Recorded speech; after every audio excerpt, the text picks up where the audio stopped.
Salut, j'espère que tu vas bien, que tu passes une excellente journée. Bienvenue à toi sur ce podcast. C'est Dogcast, le podcast qui est dédié aux chiens. C'est Mika, j'ai le plaisir de te retrouver dans mon intimité. Qui suis-je ?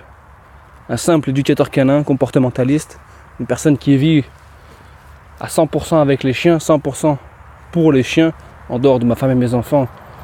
C'est ma passion. Je la vis au quotidien. J'ai voulu créer ce podcast pour partager un peu avec toi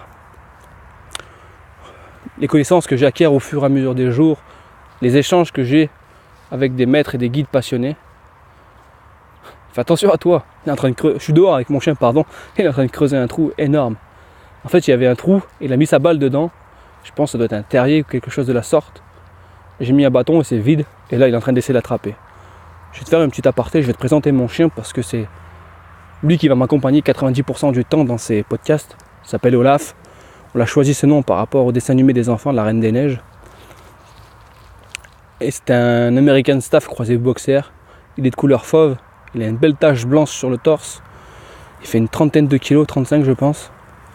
80 cm de long. Il a une tête massive. Il est magnifique. Il représente tout ce que j'aime chez le chien. C'est marrant parce que je ne l'ai pas choisi. Et il s'est imposé à moi. Et on a choisi de le garder, bien sûr. Je t'expliquerai un peu son histoire à un de ces quatre. Et bizarrement, c'est un chien que je n'ai pas choisi. Ce qu'on appelle communément un bâtard. En fait, c'est un croisement de deux races. À savoir si c'est pas un corneau même. On ne sait rien. Corneau, c'est encore plus de races. Mais il a tout ce que j'aime chez le chien. Il est fin, il est athlétique, il est très musclé. Et il est d'une puissance et d'un regard à faire trembler n'importe qui. Trembler de joie, trembler de peur. Enfin de peur, il est impressionnant. Il est vraiment impressionnant comme chien. C'est beau. C'est ce que j'aime chez les animaux. Et donc j'ai choisi de ce format, déjà d'essayer de faire un format posé, quelque chose de très, très agréable sur le chien. Le podcast, c'est comme une émission de radio. Voilà, je suis en train de me balader pendant que je te fais ce podcast, sans pression. Le sujet, à force de le travailler, je le maîtrise, donc je sais de quoi je te parle, j'essaye de savoir de quoi je parle en tout cas. Et j'ai envie de te créer un échange avec toi. Parce que si t'es comme moi et que t'aimes ton chien, plus que ce que tu le pensais, pas autant qu'un humain, mais plus que ce que tu pensais, ça touche, tu vois. L'affection qu'il peut apporter, quand t'es posé dans ton canapé, qui vient te voir et qui ressent ton besoin de le voir, de le toucher. Cette chaleur qui dégage, si t'aimes comme moi, caresser les oreilles molles, j'adore ça. derrière l'aube de l'oreille, c'est tout doux là, tu vois. T'es sur le bon podcast. Je suis Mickaël Lefebvre. Donc Lefebvre Mickaël Éducation Canine, c'est ma page Facebook. Je me suis essayé aux vidéos, parce que je comprenais l'importance d'échanger la connaissance sur le chien. C'est un format qui me plaît pas. J'aime bien être en retrait, j'aime bien être dans l'ombre. Et le mieux, c'est d'être caché derrière une voix, je pense. J'avais du mal à me mettre en avant.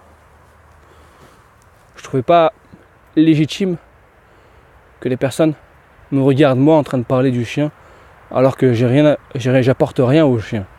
Je suis juste un observateur. Et quelqu'un qui observe et qui donne ses connaissances à d'autres qui ont plus besoin des connaissances. Je suis juste un lien entre toi et le chien, entre ce que tu as besoin et ce qu'il a besoin. C'est comme ça que je vois mon métier. Donc plus un coach en fait, en quelque sorte. Et comme c'est un métier où l'humilité est importante parce que chaque chien est différent, et quand tu es comme moi et que tu as la chance de pratiquer, je sais pas si c'est la chance, l'excitation de pratiquer des chiens qui sont agressifs, non pas pour le challenge, mais de voir qu'une fois que tu as compris le chien, et que tu l'as aidé à sortir de sa carapace, de sa bulle, et que tu ne te sers pas de lui pour te faire une gloire, et que quand tu rentres chez le particulier, sur un terrain, tu te retrouves face à lui, et que tu sais que tu es faible par rapport à lui, que tu n'as pas la force de pouvoir lui casser le caractère comme certains disent, et que tu es juste là pour accepter, recevoir toute cette frustration, cette colère qu'il a envers l'humanité en général. C'est des super échanges.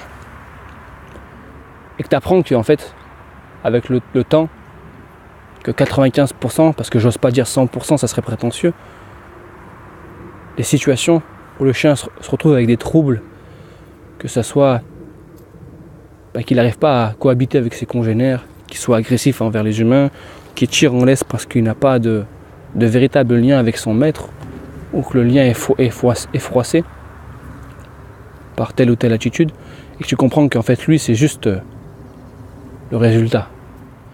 C'est juste le spot lumineux qui va faire lumière sur les comportements que tu as avec ton chien. C'est pour ça que j'ai choisi de me spécialiser dans l'attitude qu'a l'homme, que nous avons, nous les humains, en général sur nos chiens, et l'impact que ça peut avoir. Et j'essaye de me spécialiser aussi, c'est beaucoup plus difficile. Parce que de comprendre l'homme, quand tu es un homme, quand je parle de l'homme, c'est l'humain en général, quand tu es un humain, c'est assez simple. Il suffit de lire des livres, de personnes qui ont fait des recherches, d'observer, d'écouter un maximum les personnes qui se confient à toi lorsqu'ils ont des problèmes avec leur chien. Tu comprends très facilement ce pourquoi il y a ces soucis dans leur duo. Et quand un chien en vient à ne plus accepter son espèce, c'est beaucoup plus délicat. Et c'est pour ça qu'il n'y a pas beaucoup d'experts dans ce domaine. Alors tu peux te retrouver face à des personnes qui vont te figer un comportement, c'est-à-dire qu'ils vont arriver à instaurer un assis, un coucher et un pas bouger un chien, et avoir une telle emprise sur ce chien que le chien soit comme débranché, on va dire. Et que lorsqu'il y a un congénère qui passe face à lui, il soit éteint. Donc là, ça satisfait les besoins du maître sur une situation que son chien ne déclenche plus. Par exemple, ne déclenche plus l'agressivité au vu de ses congénères. Mais au fond, on n'a pas aidé le chien. On a aidé l'homme, encore une fois. Et c'est pareil, un petit peu, quand on m'appelle et qu'on veut que je règle des situations, c'est pour aider l'homme. Parce que le gars, il n'en peut plus. C'est parce que j'en peux plus de mon chien, il tire, mais... Et puis j'ai honte, tu comprends Mika? Je comprends pas, j'ai honte, je me sens pas bien avec lui. Enfin, les gens me regardent et j'ai l'impression d'être un mauvais maître. Ouais, c'est vrai. Bah, c'est pas faux peut-être. Mais ton chien dans tout ça. Attention, je dis pas qu'il faut privilégier le chien à l'humain. Si tu prends un chien, c'est pourquoi. Et quand on pose ces questions et qu'on va beaucoup plus loin, on se rend compte que le fait d'apprendre assis, couché, pas bouger un chien, c'est juste pour le bien-être de l'homme. À aucun moment, c'est pour aider le chien. Et donc ma démarche, c'est d'aller encore plus loin que cela, d'aider le chien, par exemple, à apprécier de nouveau le contact avec les humains, quand il est agressif avec les humains, d'apprécier le contact avec ses congénères. Et je trouve ça, c'est la pire des choses. Parce qu'encore qu'un chien, il n'aime pas les humains, finalement, tant pis pour les humains. Ils récoltent ce qu'ils sèment en général. Enfin, le maître récolte ce qu'il a semé. Ou malheureusement, si tu récupères un chien, ben c'est pas de ta faute, mais c'est comme ça. Il y a des gens qui sont mal comportés avec lui. Finalement, voilà. Mais d'enlever un chien, ce qu'il a le plus besoin, l'un des plus grands besoins, c'est de jouer avec ses congénères, d'être en cohabitation avec eux. Ben finalement, c'est comme si tu te retrouvais seul sur une île déserte. Alors, il y a des chiens, certes que c'est vrai. Enfin, je m'étale un peu sur le sujet, mais je trouve que c'est important, qui sont un peu des ermites. Mais pourquoi c'est des ermites? Qu'est-ce qui les a fait devenir des ermites? Et c'est un peu les questions qu'on va se poser ici sur ce podcast. Pour ça que je sais que ça ne va pas plaire à tout le monde. Et j'ai pas cette prétention de vouloir plaire à tout le monde. Ce podcast, j'ai envie qu'il intéresse des personnes qui comprennent que le chien, il a une identité. Certes, il a une place à respecter, c'est un animal, ce n'est pas un humain. Mais qu'il a aussi des sensibilités. S'il arrive à ressentir des émotions et qu'il transmet des émotions, enfin, ça va plus loin qu'un escargot. Enfin, non pas c'est pas parce que je vais voir un escargot que je vais l'écraser avec mon pied parce que je méprise l'escargot. Mais ouais, enfin, c'est pas pareil quoi.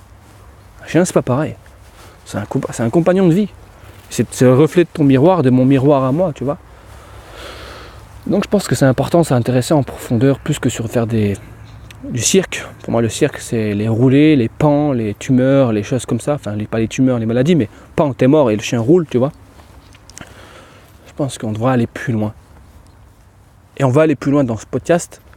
C'est pour ça que c'est notre podcast, quand je dis notre, c'est à nous les humains, et celui du chien. Alors il ne peut pas écouter, mais j'espère pouvoir apporter une connaissance au travers d'intervenants que je sélectionne avec soin, qui ont à peu près la même vision. Parce qu'en fait, il n'y a pas de bonne méthode, il y a juste la bonne approche. La bonne approche, je pense que déjà, c'est une humilité, le recul et le laisser faire. C'est 3 ingrédients que devraient avoir tous les éducateurs canins. Donc, et tous les intervenants dans le monde canin. Et donc, je vais essayer de trouver ces qualités chez les personnes et trouver des experts. Quand je dis des experts, c'est des personnes qui ont approfondi un sujet, qui maîtrisent le sujet, mais non pas en une quantité de sujets différents, qui soient finalement comme un Google généraliste, mais plus comme un Wikipédia, où on peut toujours rajouter, aller encore plus en profondeur, gratter. Non pas pour se dire, pour se faire plaisir et dire j'ai un maximum de connaissances, mais pour prendre conscience que c'est important d'observer, de prendre du recul et de laisser faire.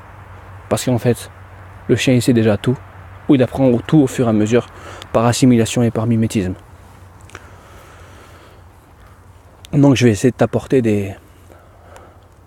te présenter plutôt, t'apporter, c'est pas des objets, des personnes, te présenter des personnes sur ce podcast qui maîtrisent la nutrition canine, que ce soit sèche avec les croquettes ou ce qu'on appelle plus communément la naturelle, parce que c'est ce qui se rapproche le plus du règne animal en général, la viande crue, la barfe.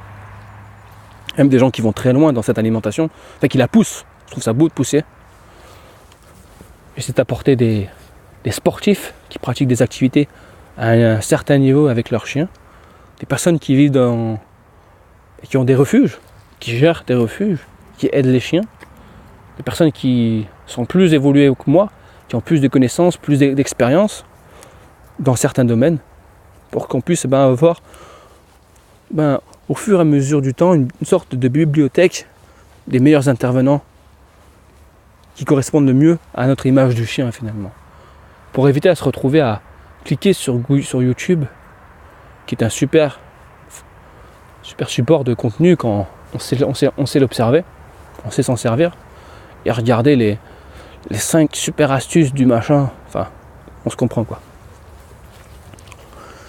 Et à partir de là, créer une banque de données où chaque nouveau maître, chaque nouvelle personne va pouvoir trouver les informations nécessaires. Et vu que c'est un podcast, ça peut être facilement supprimé et remis à jour.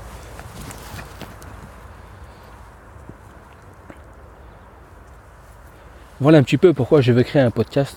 Je sais pas si je t'ai expliqué ce que c'est, je te le redis. C'est comme une radio en fait. Ça sortira très très régulièrement parce que je sors tous les jours mon chien. Dès que je trouve un sujet intéressant ou une question qu'on me pose et je pense bon de la partager, je vais te faire un podcast sous ce format-là. L'avantage, c'est que tu peux le consommer un petit peu comme tu as envie. C'est un retour à la liberté. Tu peux commencer à l'écouter à la maison. Alors, sur quoi tu peux l'écouter ? SoundCloud, c'est un site internet qui regroupe pas mal de créateurs de fichiers audio, surtout pour les DJ, ceux qui font du mix, et ils sont aussi spécialisés dans le podcast.